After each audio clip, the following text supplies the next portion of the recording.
études de lettres, licence de lettres modernes, et de piano au Conservatoire de Rennes. Premier prix du Conservatoire national supérieur de musique et de danse en 1977. Diplôme de Professional Studies de la Juilliard School de New York en 1979 à 1980.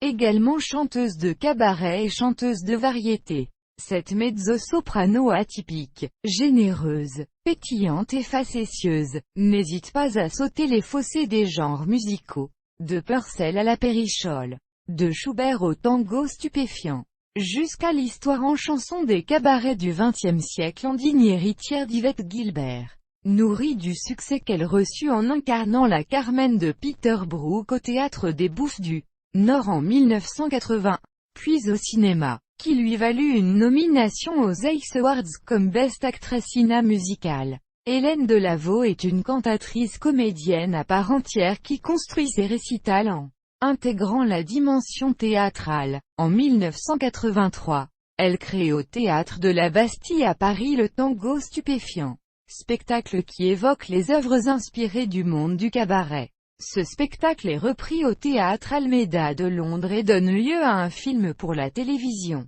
produit par Channel 4. En 1989, elle écrit et joue la Républicaine au Théâtre des Bouffes du Nord, spectacle créé l'année précédente au Théâtre des Arts de Cergy-Pontoise, lors des fêtes du bicentenaire de la Révolution.